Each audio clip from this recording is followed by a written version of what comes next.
imagine that you had a pair of glasses, the Ray-Bans, but these Ray-Bans were like 24/7 Ray-Bans. These are ones that once you put them on, you're golden. Like they're sunglasses. They have a nice tint to them. They're stylish, and you're just carrying these around with you all the time. Eventually, if you keep rocking these glasses all day, every day, for weeks, months, even longer, your lens and view of the real world and the real context of how things actually look is going to be skewed. That's often how I think trauma looks, is that when trauma occurs, we now have a new lens of who's safe, who's not, who to be vulnerable with, who to be transparent with, whether to love, whether to just restrict certain things. It's now the lens that you're using to filter people, places, and situations. That set of glasses that you're walking around with, oftentimes it isn't until you sit in front of a therapist or a psychologist or of some kind that they actually cause you to question whether or not what you think you're seeing is legit. And unfortunately, a lot of times we don't get to take off those glasses until something really, really bad happens.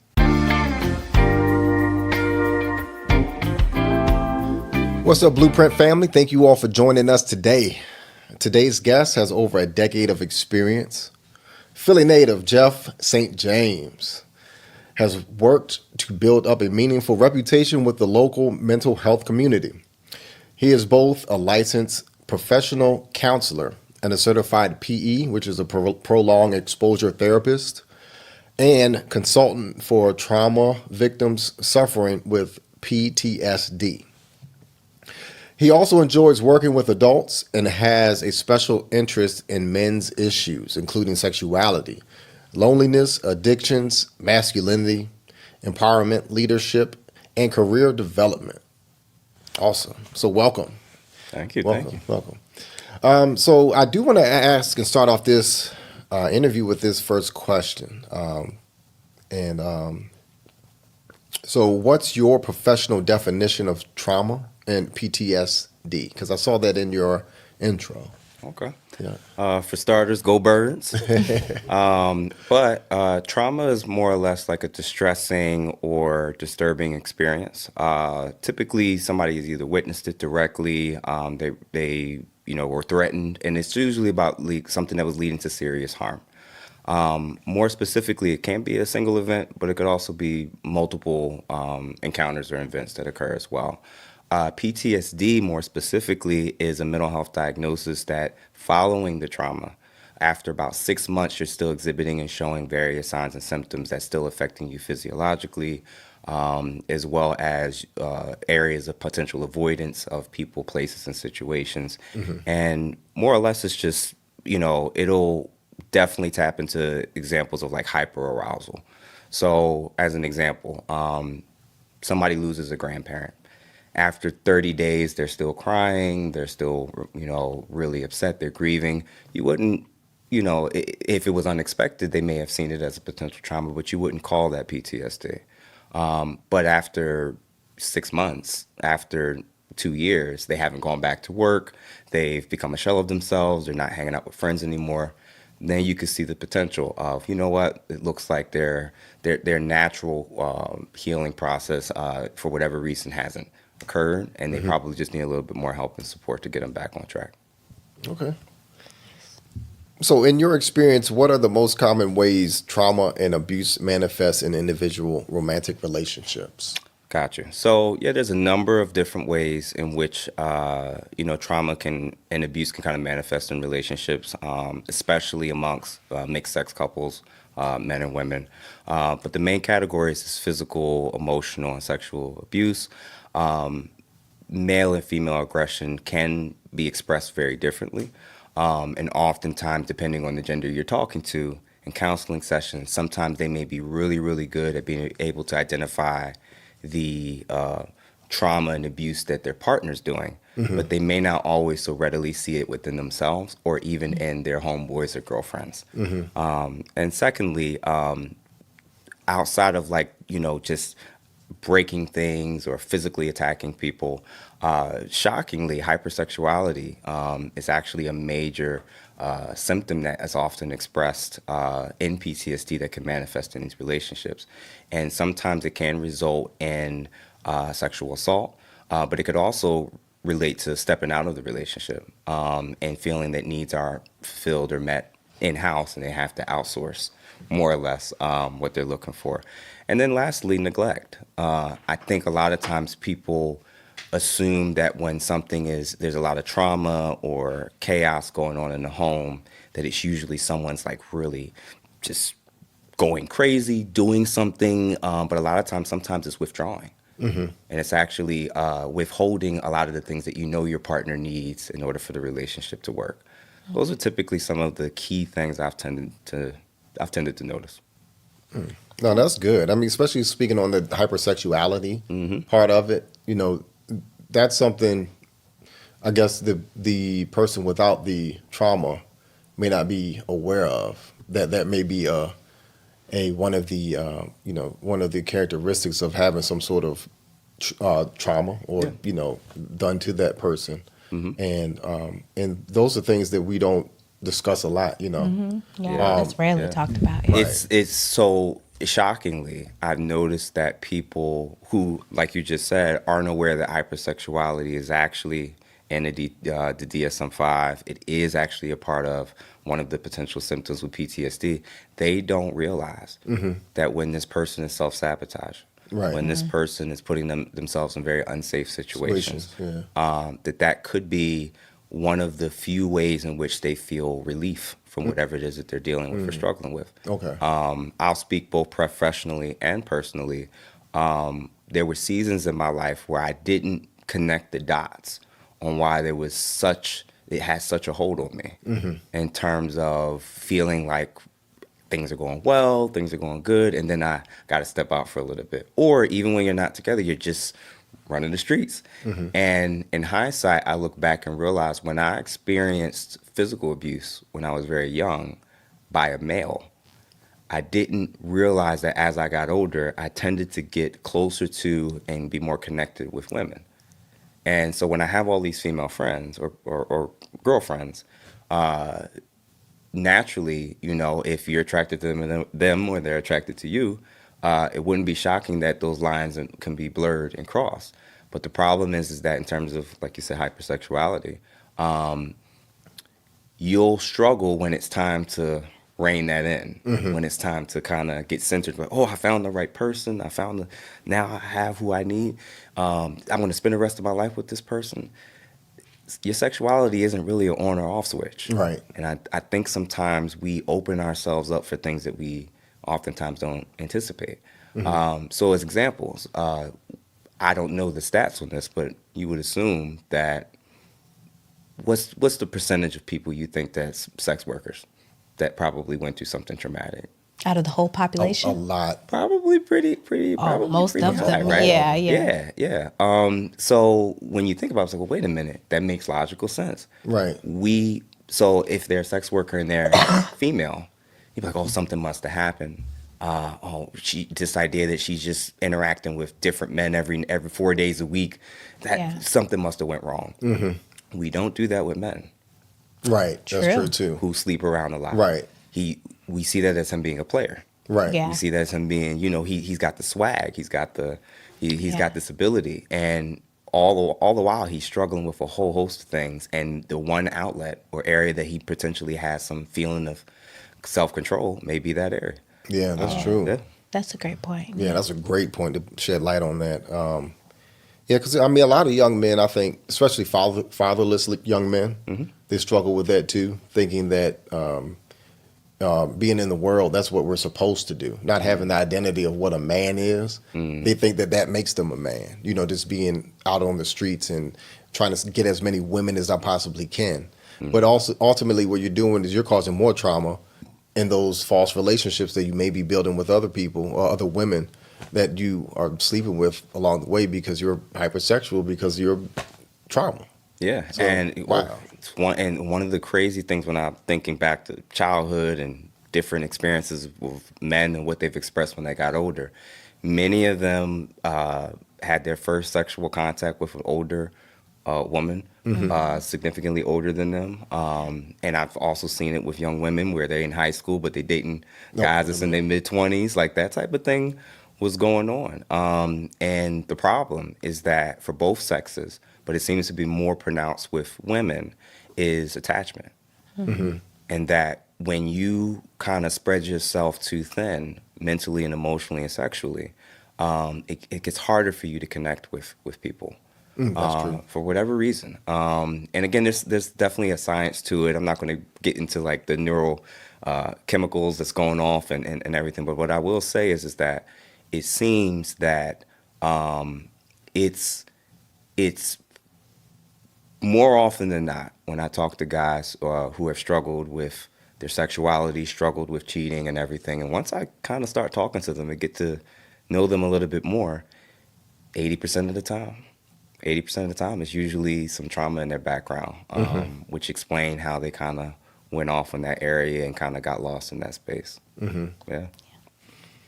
That's a good point. Yeah. I'm gonna move on to the next question, but that was a great topic. So, how does trauma affect an individual's perception of love and intimacy? Cool. So I would argue it kind of can technically affect almost everything. For one, you can confuse or equate love with lust.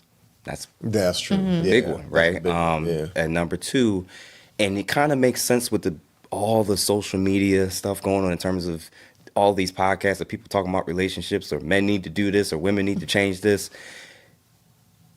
Relationships now sound and come off more transactional. Of course. So it almost makes sense where it's like, well, I put my love and my heart into it, and I keep getting burned, I keep getting cheated on, they keep taking advantage of me, and now at this point, I'm gonna give as little as I can, risk as little as I can, and I'm gonna try to extract as much as I can Right. from this situation. And this is why it looks and sounds like men who are trying to get as much as they can from women, physically and sexually and in terms of service, without having to commit. And women are trying to get as much as they can in terms of resources or access to whatever from this man without having to feel like they have to take his lead or listen to him or follow his leadership. People are they're treating relationships now as transactional and almost like buffets. You're picking and choosing what parts of tradition you want the opposite sex to uphold to while you can kind of do your own thing. Additionally, I think there's a lot of people who talk who it almost sounds like they describe and say that love, they don't believe in true love anymore, that they feel like it doesn't exist anymore. And lastly, in terms of how it affects a person's perception, a lot of red flags start looking pink. Yeah. A lot of green, and it's weird where it's almost inverse.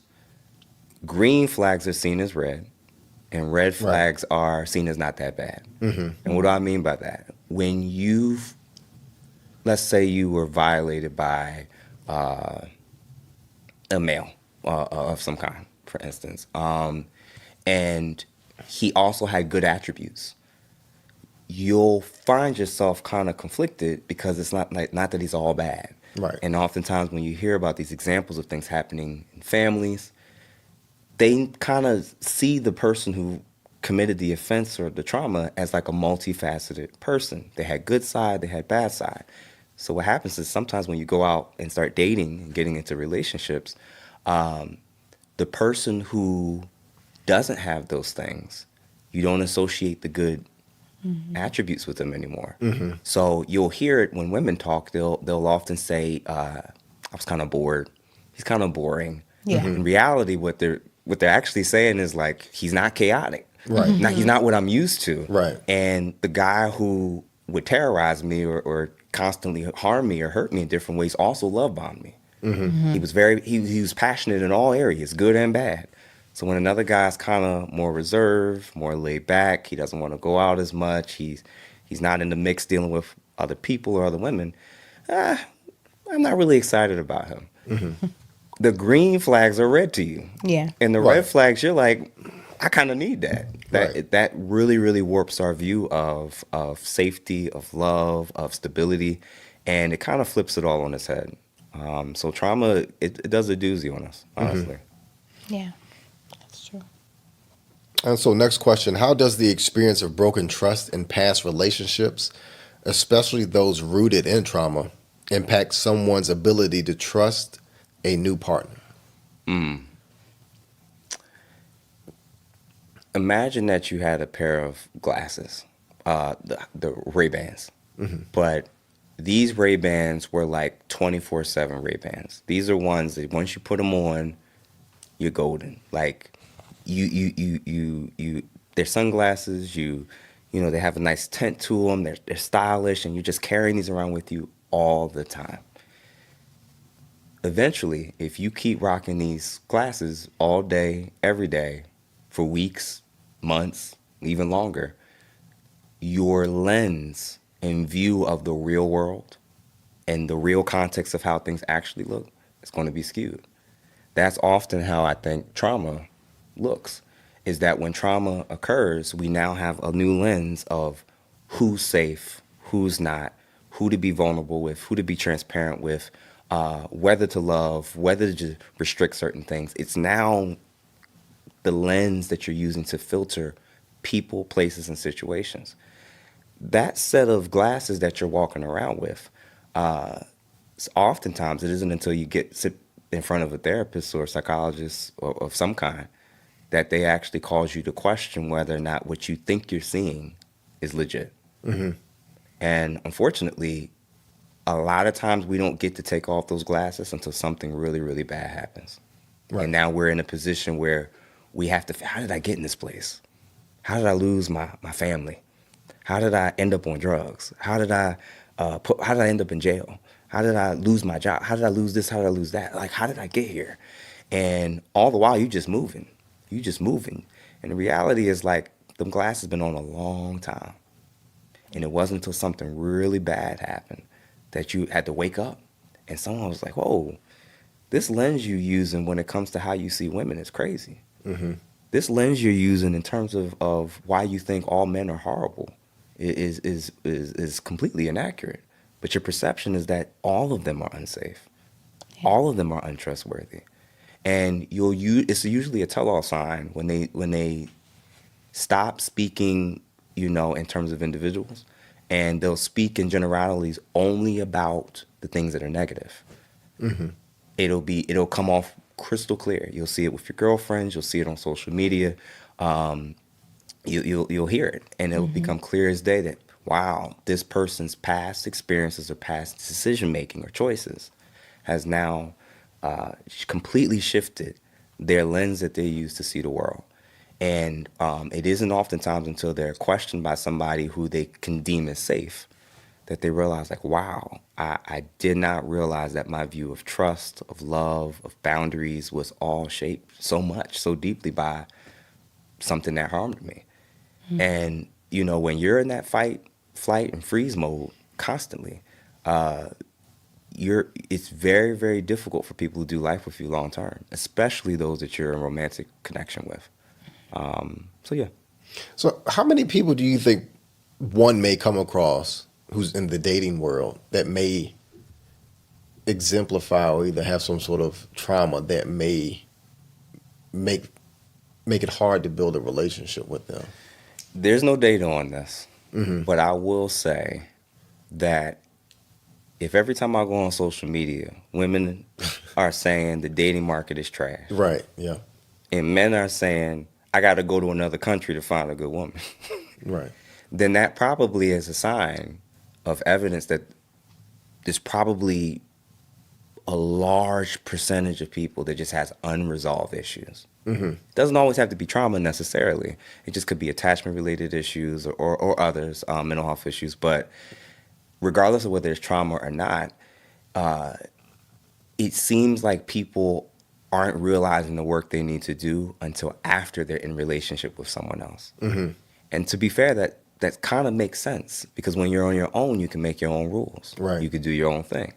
But once you living with somebody, well, how you gonna be coming in at 2, 3 in the morning constantly, or when you were single, you could kind of be in this person's face and that person's face. But now, so in reality, I think it's probably a way bigger percentage than even we realize.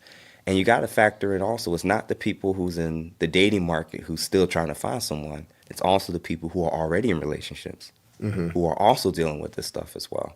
Yeah. I myself in a previous relationship, both of us had our own unique traumatic experiences. Hers was different than mine, but when she got physical, I didn't know what to do with that. I hadn't been used to being and interacting with a woman and seeing like her just lose it and just launch herself at me and try to attack me. I'd never seen that before. And in reality, I realize now, like, wow.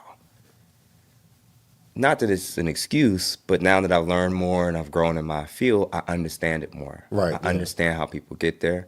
And the problem is, and I think it's this, the more that you add experiences, connections, relationships, sexual interactions, while simultaneously not working through this stuff, the harder it's going to be for you to be able to be who you need to be in order to make a long-term commitment work. Yeah, that's true. Facts. Period. You can't. I had a college roommate, my guy Ryan. We used to talk and laugh all the time about how we were in college and how savage we were. Yeah. And man, we got so many regrets now. And how the battle and journey of what we've had to go through. Yep. And having to rewire and rework. Literally, it was like you getting the red pill about what you were promoted and shown and taught. This is what the rappers did. This is what the celebrities did. That the guys in high school did. I'm in college. It's my time. And it takes you usually you got to lose somebody. You got to lose something important for you to reevaluate. Wow, how did I get here? Why would I risk so much? And that's usually the beginning signs. For whatever reason, it's like, if that's me and him and how a lot of men will reevaluate and say what they could have done different. With women, I'll tend to hear it described in such a way where they'll say, I'm in my soft girl era now. As if they couldn't have been that throughout their adulthood. Right. But the choices and the decisions of the type of men you were choosing to gravitate towards or the types of men you chose to ignore led to why you feel so guarded and jaded and feel like, this guy he's got to earn me, he's got to fight for me. Ain't no guy really trying to go to no battle just to be in love, So, I think it's a lot. And like I said, it's not a single thing or a marital thing or if you're in a relationship or not. I think it's rampant. It's everywhere. And when I counsel couples that are premarital or even married, it's the same issues. Right. It's just the timing of when it's gotten so bad to where you feel like you need to help or support. Right. Yep. No, yeah, it's a good observation. I like to say that's the world. The world is having its way with certain people, or people, because those are the similar things that you see or come across with multiple people. Yep. It's just living in this world, and that's the consequences of, like you said, not making good decisions. And like I can relate. I'm married. I'm happily married for over 9 years, going on 10. But you do get this sense of, man, I wasted a lot and I did a lot of stuff I shouldn't have done or had no business doing. When you when you sit down and you do look back as a man now, Yeah. and you reflect that, one positive thing is you reflect on your growth. So, coming through all of that, but like you said, if you had the restraint or the maturity to just not do any of that stuff when you're younger, you didn't have to put yourself through all that hardship. Yeah. Because of those bad decisions that you made, No It's one kinda tells like- you. No one tells you. And I'm sorry. No, you're fine. No one tells you when it comes to, especially the domains relating to sex.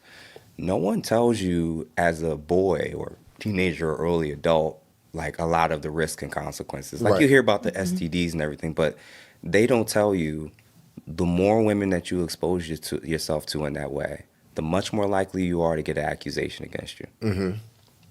Because it takes one time for somebody to be jealous, for someone to be upset, for someone to have assumed that once me and him do this, then we gonna lock in. And you could have been like, oh, I'm just here straight for this reason alone. And they was like, oh, I thought we were gonna be something after this. I Right. thought we were. And then you see the switch. And they don't tell you about how society views and treats you very different. You don't start off innocent until proven guilty once you're accused of something as a man. And if you keep adding the roster, you keep Right. adding the list, you're increasing your chances Right. That's of true. somebody being able to say something about you later on in life, for whatever reason, even if it's not true. And then for women, it's pretty normalized now in terms of how they promote themselves on social media and OnlyFans and everything. Not enough people having those conversations about what you're going to regret Yeah. in terms of how it can impact your family, your kids, future job prospects. When you're like, oh, I'm done with that, I've moved on. The internet's forever. Yeah, that's Yeah. true. The internet's forever. So, whether it's acting out of trauma or just in general, I've peeped and noted that when we are at our freest, that's when we're most susceptible to pain. That's when we're most susceptible to making horrifically life-altering decisions. And unfortunately, a lot of people don't put you on the game because you're almost reinforced with it, men and women. Right now, if a man makes a comment on how a woman dress, you got to empower her. You got to let her be free. You can't shame this. You can't critique that. Right. Well, if she's doing things that's setting herself up for failure later on, you got to just let it happen. And it's the same thing with men. If he's going down a trajectory where he constantly in these women's faces, don't be surprised when a guy come out the street or a guy come out of prison or a guy that you didn't think was in the picture is now in the picture. Now you got drama, your life's, a lot of men end up dying because of Yeah. issues with women. Yeah. So having to relearn sexuality, having to relearn boundaries, having to relearn connections, or learn for the first time is huge. It's huge. And for many people, 40, 50 plus year old men, I'm sitting in front of and hearing them talk about how their life was devastated because of lessons they didn't learn until it was almost too late. Yeah. Yeah, the media really glamorizes the actions, but never shows you what comes after that. Fact. And especially when we're like graduating high school, you go into college, it's pushed down our throat. Party, drink, have fun, do this. I did it. Yeah, but I it's was like there. they tell you to. They like all the movies show it, all the songs Yep. show it, everything you get. It's Yep. just pushed down your throat that this is what you're supposed to do. So then even if you don't want to do it, you feel the pressure of, man, I'm supposed to be, this is what freedom looks like. When in Yeah, actuality, no, that's Yeah, not what it- freedom is. I'm a guy that's saying, I'm talking to y'all directly, like I'm a guy saying, once you've had that run, once you've got that crazy body count number, once you've been really, really out there, most people, if they're honest with themselves, are going to say they regret it. That's the truth.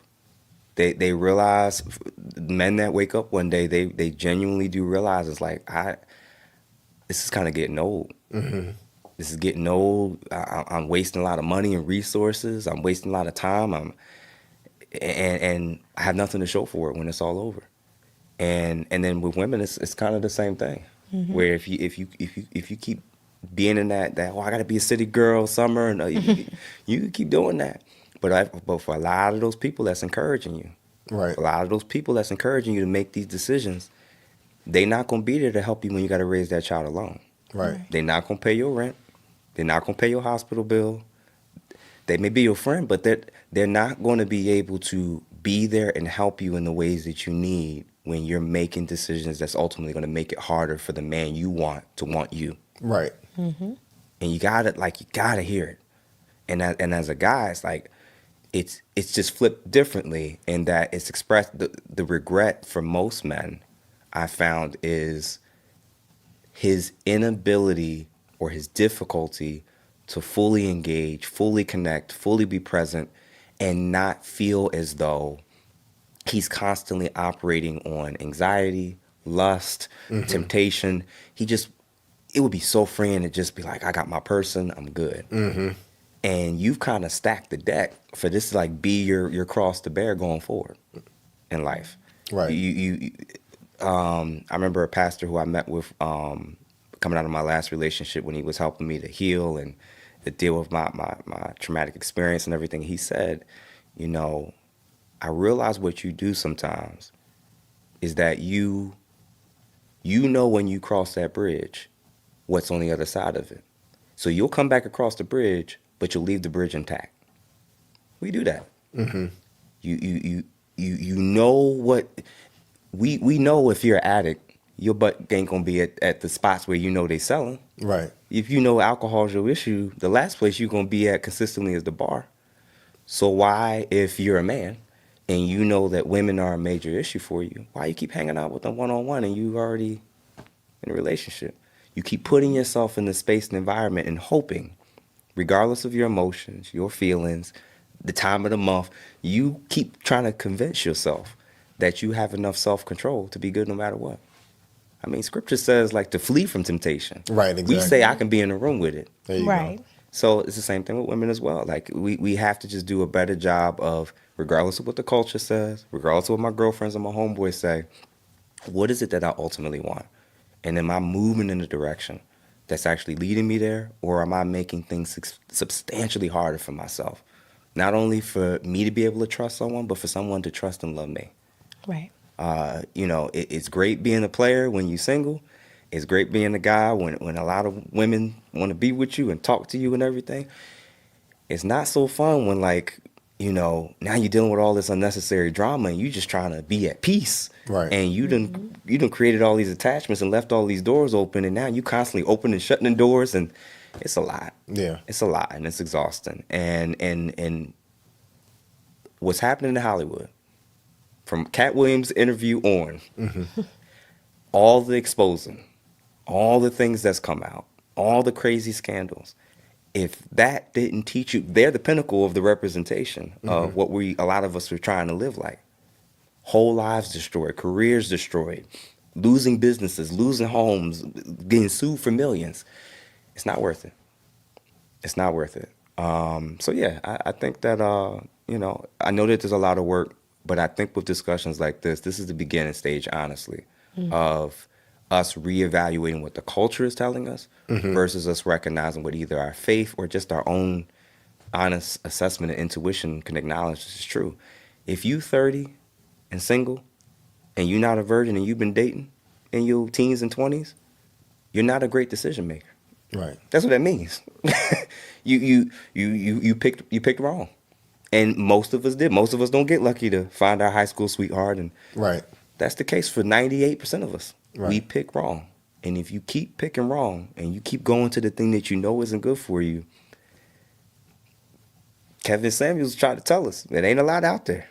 Right. So, No, yeah, that's a good point. I mean, to add to that too, it's a level of righteousness and discipline that's missing from this culture.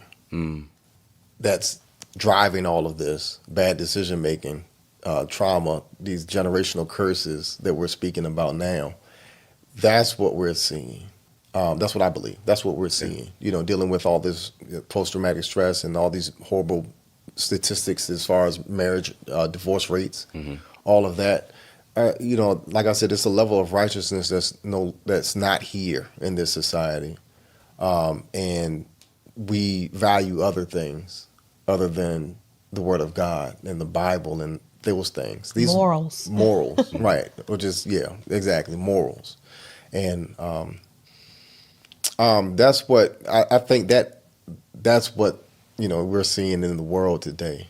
I'm going to say something controversial about what you just said in regards to faith and religion. Obviously, I'm sure your audience, they're going to be all over the place in terms of their personal religion and philosophical views of life and whatnot. Two things that I've noted when it came to faith. One, there potentially is a denial of biological truths and reality that scripture and other religious texts seem to acknowledge and accept at one point, that is completely not on the table when it comes to westernized cultures. What do I mean by that? Facts. A lot of these patriarchs and God-fearing men in the scripture that you're talking about, when they were men of means, men of wealth, they really didn't have to worry about cheating because they had more than one woman. And for whatever reason, particularly Old Testament, obviously, it's kind of hard to do so much wrong if you're at least permitted to be allowed to do this for whatever reason. And other ancient civilizations and cultures as well. So now and today, if we're taking the biological realities and reactions and responses internally to how we have sex and saying, wow, I do notice that women, when they have sex, this particular hormone seems to go off and makes them want to be more attached and want them to be more connected. And the other one, meaning for men, it seems to almost go like a roller coaster.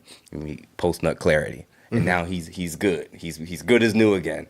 And I'd be like, wait a minute. So if our internal biological clocks in reality show that we are different, our sexual reproductive organs are different, the consequences of sex are different. You can get pregnant, I can't. You can breastfeed, I can't. Having a discussion about where and how monogamy for everyone fits in a modern society, I think is going to be something that's probably going to happen a lot sooner in terms of normalization culturally, whether we want to or not. Why do I say that? One, the odds are not in women's favor. They're becoming more educated. They're becoming more independent. As they make more, their standards change in terms of the type of man they're willing to look at or take seriously. And less men are fitting that mark. Mm-hmm. And if you think all of these 20 and 30-something-year-old women are going to stay single because they just can't find the guy versus looking over at the guy who checks off all the boxes and I just have to be number 2 or 3, I can see that happening. And it's already happening in Atlanta, where men are having 3, 4 girlfriends. They ain't no celebrities.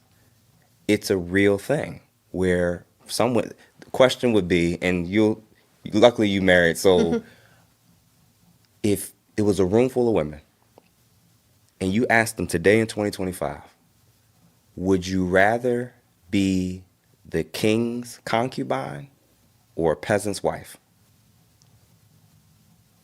They're going to say the king's concubine. They're going to say that. But if I'm just saying. Right. And it's about hypergamy. It's the Right. hypergamous nature. The idea that a woman wants to change her name, leave her family, be dependent or almost completely dependent on another man, and she can't trust that he can help in any significant way to better her life in the next 30 days. That's not realistic. They're looking to see and aim at the best quality of man that they can work towards. Those men, many of them are not getting married, and many of them are not committing to one woman. So unless some women want to, unfortunately, reach their mid to late 40s and 50s, or beyond that, some people are going to be sharing.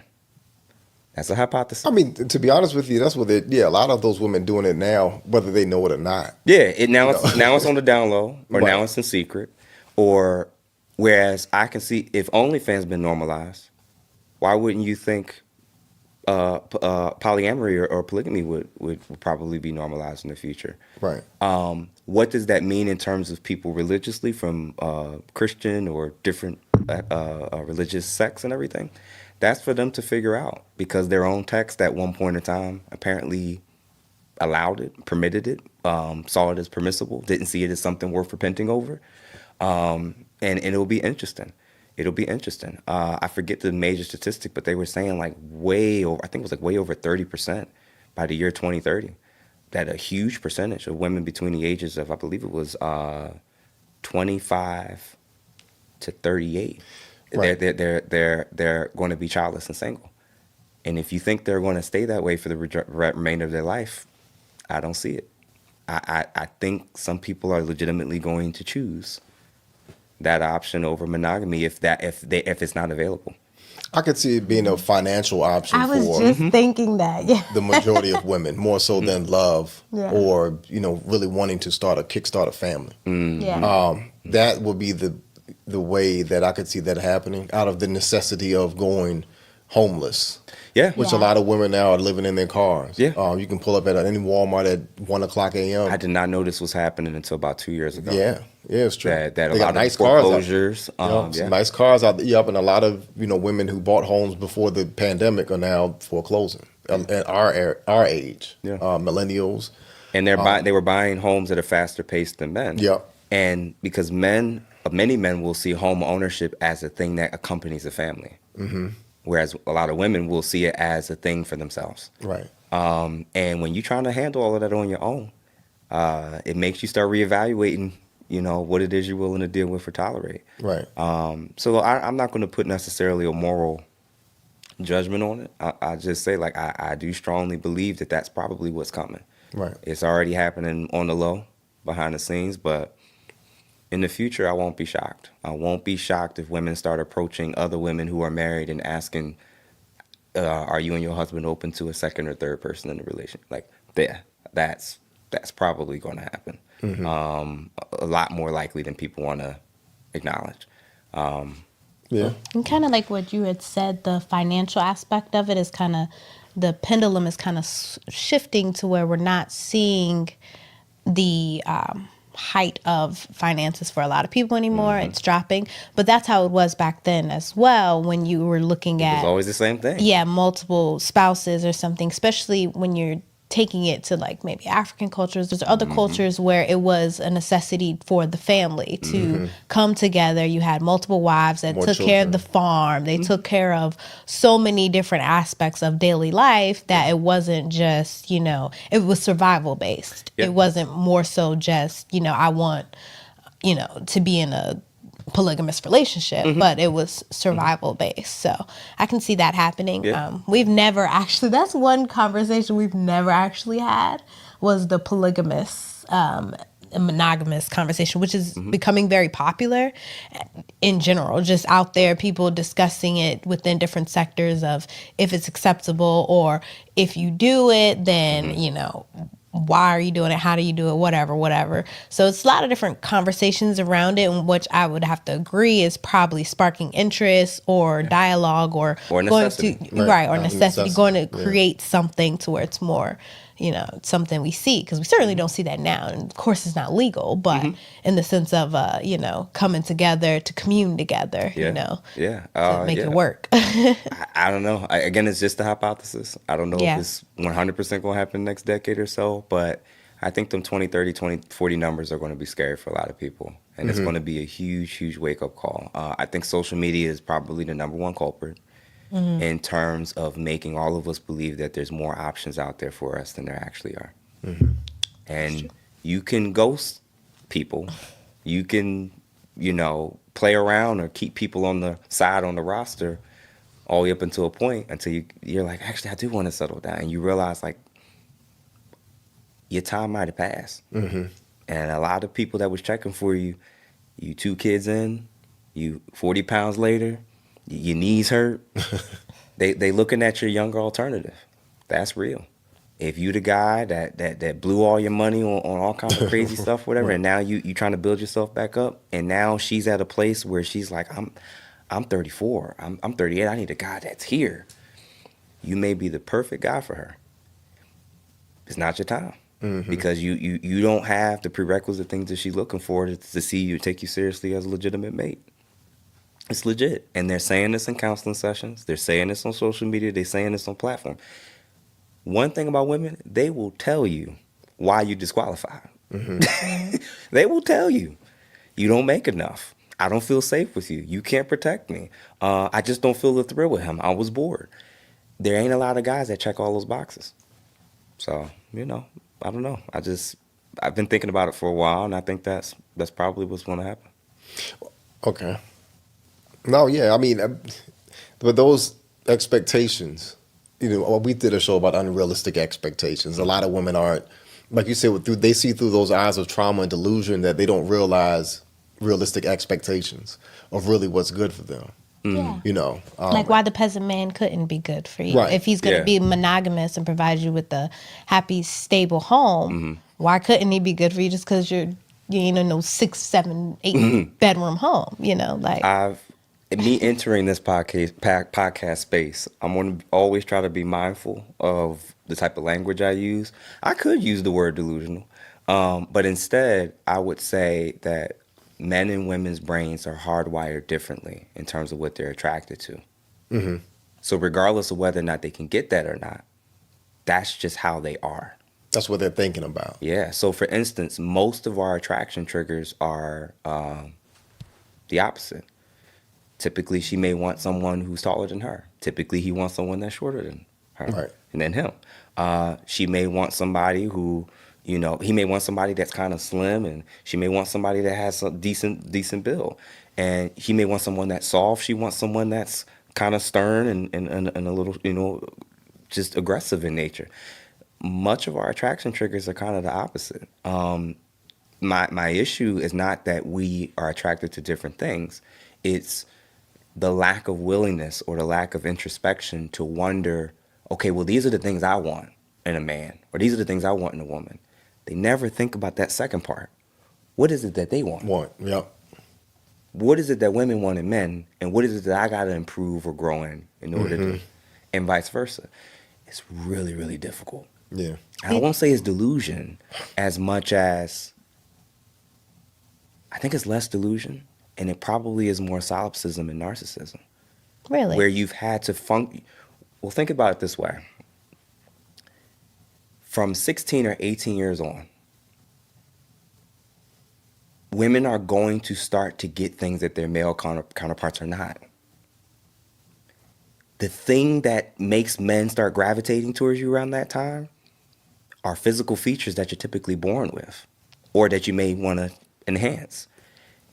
The things that's going to make him very attractive to a large swath of women, especially for long-term commitment, that's something you got to build for years. So when something is handed to you at a very young age that you didn't really have to earn or work for, it's not unusual to conclude that after a decade or more of failed situations and relationships, the person may get to a place where they're saying all men are trash. Why do I got to change anything? A man should be wanting men need to do this, or men need to do. They're not even, they've had a 15, 20-year run of men approaching them, men seeking them out, men trying to prove that they're worthy. Why would they have thought that they needed to think that way? They were getting the attention. They were getting the gifts. They were getting the dates. They were getting flown out on trips. That's not delusion. That's a that's a logical thought from their actual experiences.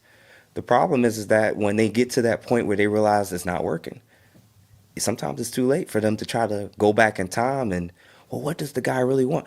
He didn't want all those experiences you had. Right.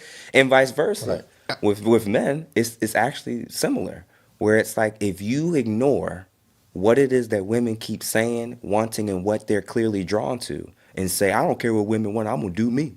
I'm going to be me no matter what. Well, when they're not checking for you, they don't take you seriously, they keep using you for your resources just for free food, you haven't put in the work to understand and learn what it is that they find attractive and will be willing to commit to. Both sexes have to do a much better job of listening, learning, and putting in the work that you put in to make that money or to get that degree. Put that same level of energy to learning about the opposite sex. No, I agree too, but also too, that 16-year-old girl, if she had a parent or a mother to tell her, hey, you're gonna need a husband one day, and have that mindset instilled in her in the early age of marriage, then I think that society as a whole will change better. It will move better. And also in that young man too, that you have to be a provider and protector one day. Now that comes later, like you said, but in that young women today, if they understand that you don't want to be 50-year-old and looking for a relationship, you really want to get that early. Yeah.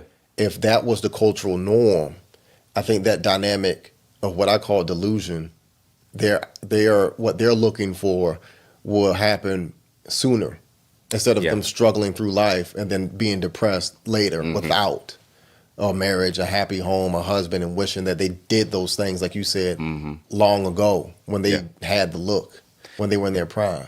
Yeah, Kevin Samuels and some of the podcasters or the different dating shows or whatever, they kind of talked about that period of time between 18 to 24 and what the modern woman decides to do at that time. And I get and understand that. It's very, very, very difficult in terms of social pressure, in terms of stigma, in terms of feeling like you're the only one that's not progressing. Your homegirls are getting degrees, they starting jobs, they making money, they traveling, and you prioritize waiting for a man that may not be there. That's very difficult. It's the reality is they were born into an environment where their mothers and potentially their grandmothers started to work and pushed and told them you need to make sure you have this, this, and this in Right. place just in case things don't work out or you're left stranded with nothing. They were taught this. They were shown this. And it's not just about what mom did or didn't push or what grandmom did or didn't push.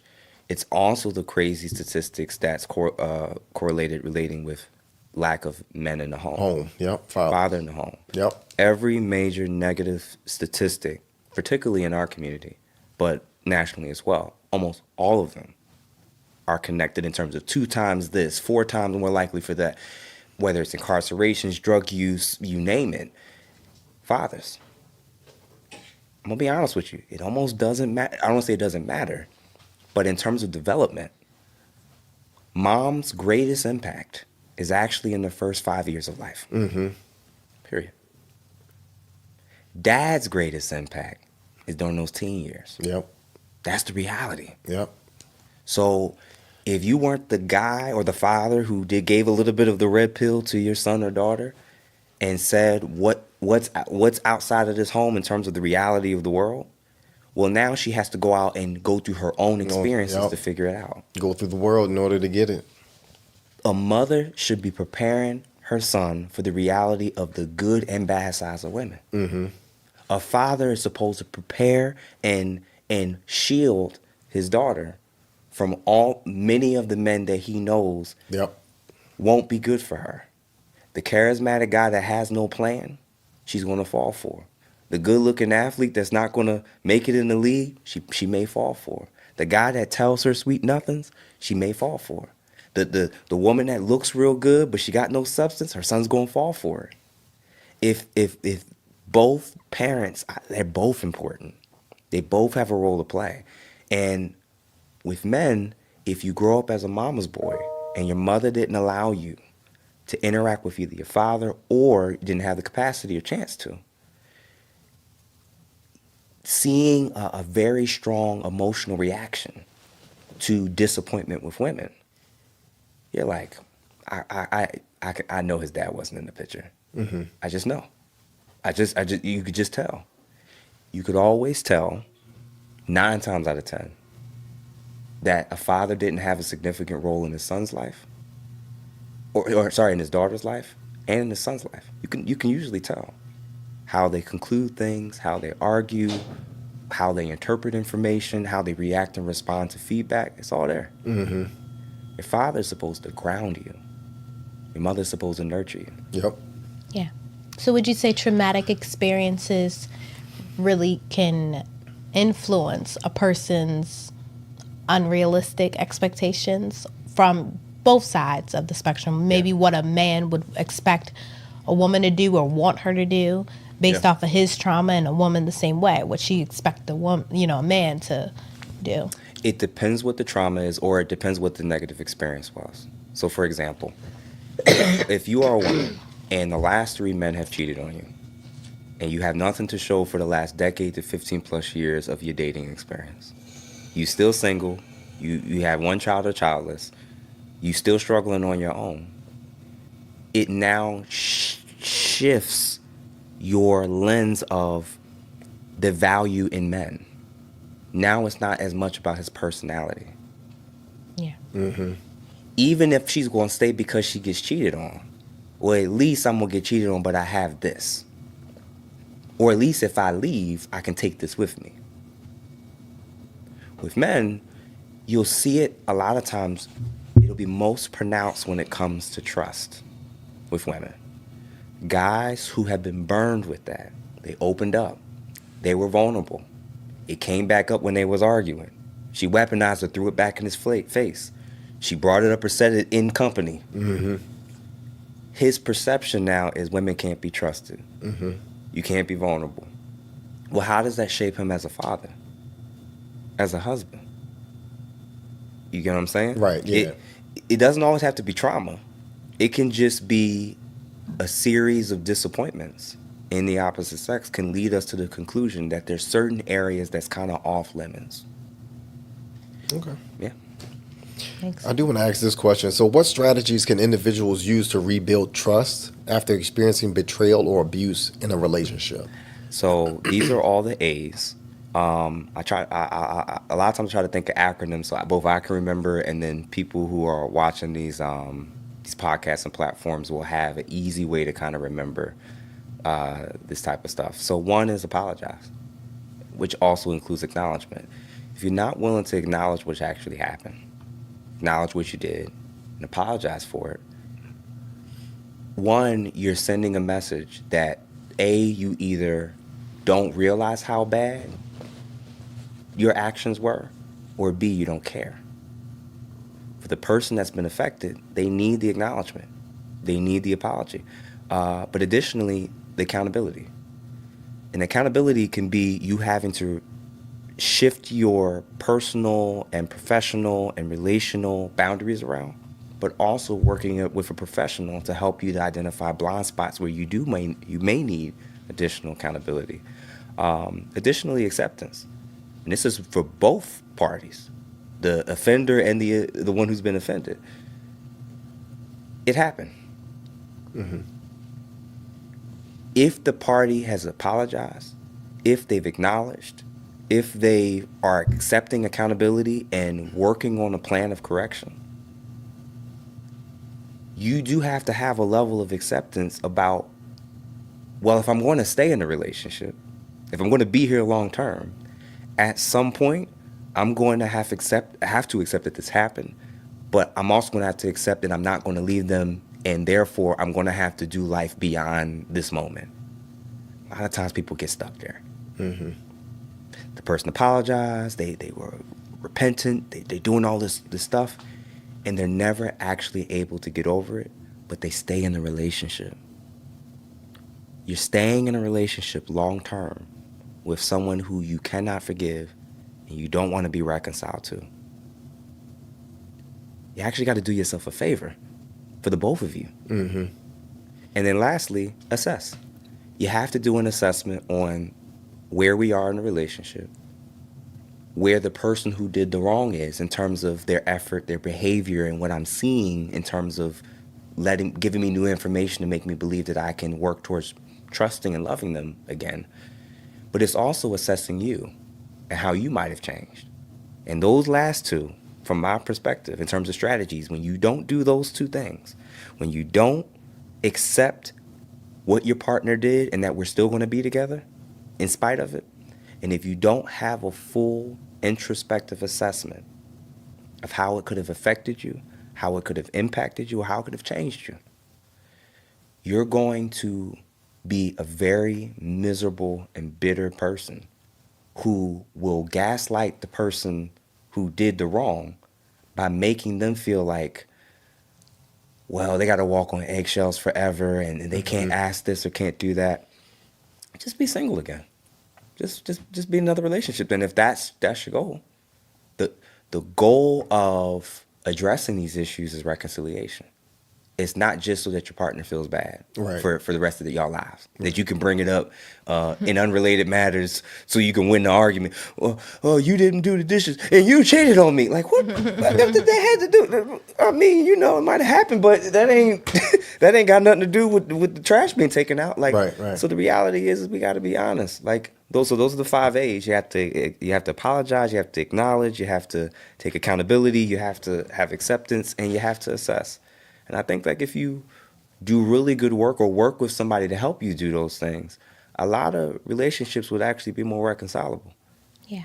Usually we're either unable or unwilling to do one or more of those things. It makes sense. You ain't going to apologize. It's never going to work. Yeah. So we want to, while we got a little bit more time, we want to ask you one more question. I guess one last question is this one. Yeah. So, what is trauma bonding and how does it develop in relationships? 'Cause that's big in today's Society. You hear about that. Oh, they're trauma bonding, the abusive relationship that people admire because they're so cute, but that's trauma bonding.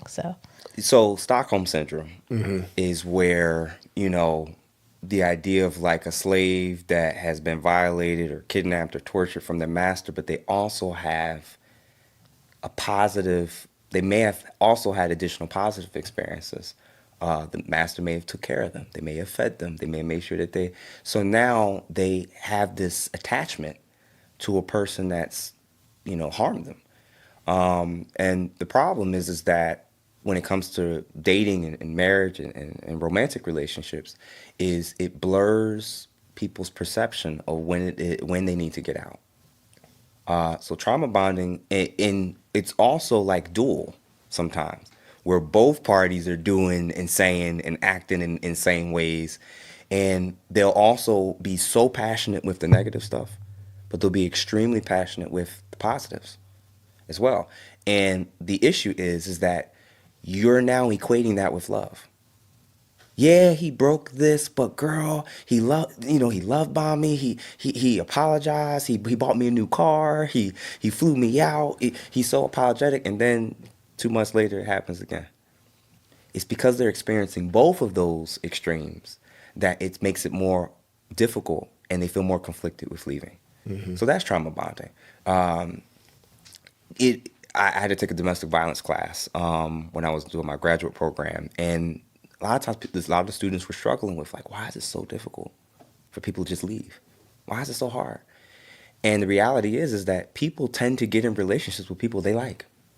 Shocking. Right? Like it get in relationships with people that they like. There's something positive about this person for why you opened up your legs to them, for why you gave them a child, for why you gave them your last name. There's something good about them. They're usually not all bad. And as a consequence, you kind of get stuck. And as you're learning these unhealthy, communication strategies, and you're fighting to be heard, or you're a shell of yourself, sometimes it's almost like some intervention has to happen or something really major or bad has to happen in order for people to be able to separate and go their separate ways. So, that's really trauma bonding. But yeah, there's a whole host of things that you can reflect on or think about to help you understand if you're currently in it. Do you feel shame and low self-esteem constantly when you're around this person? Do you have a hard time setting boundaries with this person? Do you feel like they're the only one you can trust? Not nobody else in your life you can trust? They're the only person you can go to? Or if you're constantly living in a state of hypervigilance and constantly walking on eggshells because you're not sure when the next outburst is coming. Feeling like you're just helpless, powerless. Not everybody's felt that way, but I envision people that are going to listen to this will, oh my God, I didn't realize that this is actually me. It's hard for you. The equivalent analogy or metaphor analogy that could probably be somewhat helpful is, imagine a fish that's never been outside of water that doesn't know that it's wet. All it knows is the water.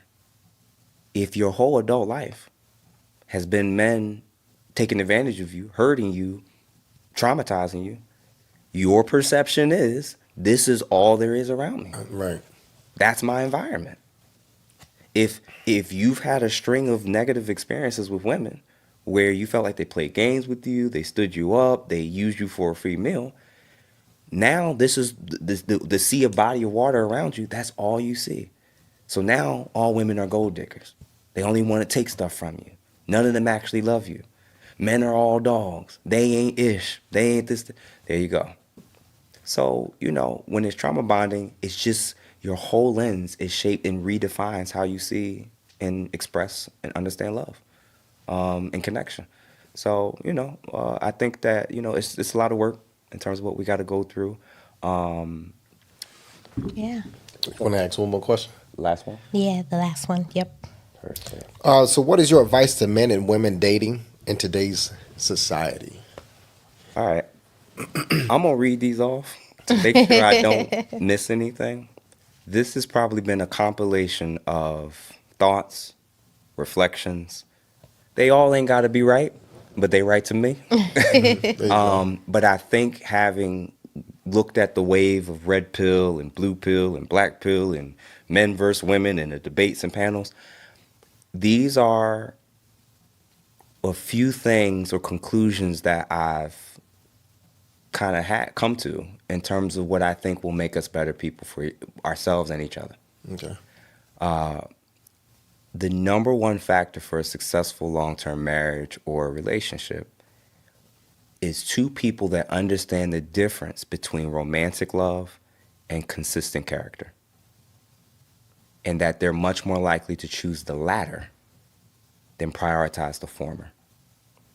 The people who prioritize the romantic feelings and not the consistent character are the ones that's going to keep getting love bombed, are the ones that's, is he faithful? Is she seeking validation and attention outside the home? But the romance is there.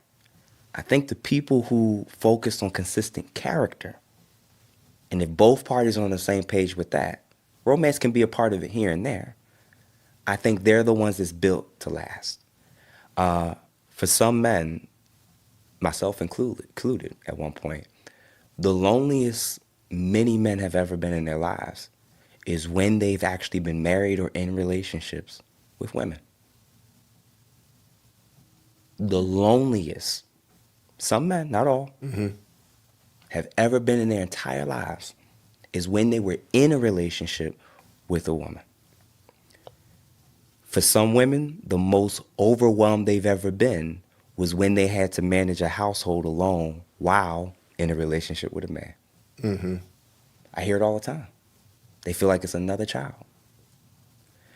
You can't change a man or keep a woman happy. Both change and happiness are an inside job. If you only listen to people that make you feel good and who you agree with, you're setting yourself up for failure. They aren't the ones you're dating or married to. Your homegirls that gas you up don't got to live with you 24/7. Your homeboys is telling you to have fun ain't going to be there to help raise your kids. Right.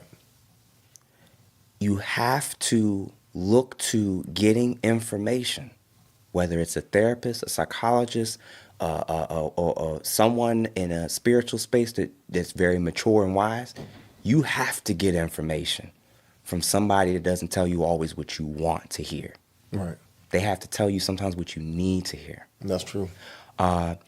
You can decenter men and still see value in their views, opinions, feelings, and existence. Third and fourth wave feminism has taken us in a whole new direction in terms of how society's running. And if you're saying men don't need to be the center of your world and your existence, that's fine. But don't let that look like men ain't important. And what's the need for men? And do we need men in society? Because if you think that way, you're going to act that way and you're going to sound that way. And every man that has something to offer, you're going to be a blaring red flag to him. A few more. Sexual attention does not equal long-term marriage or relational intention. Sexual attention does not mean or equal long-term marriage or relational intention. When a man has nothing else to offer, he will show off his money. When a woman has nothing else to offer, she will show off her, well, you know. A man that won't protect or provide for you when he has the ability to do so does not care or love you. A woman that won't serve or touch you when she has the ability to do so does not care or love you. Focus less on what she says and more on who and what she responds to. Focus less on who he'll have sex with and more on who he'll commit to. Last ones. for the fellas, your job is to earn respect. And for women, your job is not to lose it. Mm-hmm. And last one, some of the best advice you can ever get is from those that tell you, again, the harsh truth. They just try to do it in a way where hopefully you can receive it. So those are things that I think, those are my messages to men, women. As you see, I try to balance it out. Mm-hmm. If we get comments, I don't know how they gonna go, but I think there's an opportunity for us to come back to being reconnected. Social media podcast was great. Everything going viral was cool, but now it's back to our community's a mess. Right. Yeah, the Things healing. things are bad. Yeah, the work and healing. And a lot of these things that I've concluded on, Mm-hmm. it hit men and women pretty hard. There's things that we got to take ownership for. There's things that we got to reevaluate, and we got to make a shift. Yep. So that's it. I appreciate it. Thank you. Jeff, thank you. Thank you for coming. Appreciate the message and answering the questions that we have here for you. If anybody needs to get in touch with you, what's the best way? Any social media handles, anything, any projects you're working on? Okay. I recently launched 2 additional pages beyond my private page. So my private page is by the St. James. My Instagram page for my therapy practice is Philadelphia Therapy Wellness Club. And my podcast page is Ask a Brother. So, I'm going to be sharing content and hopefully going on more platforms like this and just bringing a clinical perspective on some of these things. And I hope that, those who want to receive it do, and that people can see that it could be potentially helpful. I'm not going to be all pro men all the time or pro women all the time. My goal is honestly, if you were my clients, and my job is to help you, Mm-hmm. what is it that I need to share and say? That's it. And that's how I want to approach this space. I really don't want to approach the space. I got to get big. I know the market. I got to tell them this and you the prize. And I'm not doing all of that. Right. You get enough of that already out there. Right. I'm the one that's going to say, how's that working out for you? Right. So yeah, those are my pages. And the Philadelphia Therapy Wellness page is my virtual practice that I started. Later this year, we're actually going to start accepting insurance for the state of Pennsylvania. Okay. And I'm going to have 2 or 3 clinicians working with me, women as well. But I will say this as a suggestion. The sex that you have the most issues with, I encourage you to go and get therapy from a person within that sex. Mm-hmm. That's true too. We I always encourage vouch it. for that. Yeah. If you got a lot of women issues, as a man, I actually want you to work with a woman who can model and show you what a healthy woman, that how she thinks and how she speaks and how she conducts herself is. If you had a lot of issues with men, it'd be helpful for you to at least have one professional male therapist or counterpart who you can respect, who can validate you, but can also give you the heads up on things that you might have missed along the way. So that's my last. Yeah, that's good advice. Yeah. No, well, appreciate that. Thank you. Thank you for sharing your insight. And with that being said, Blueprint family, thank you all for joining us. Please hit that like button. Until next time, see you. Peace.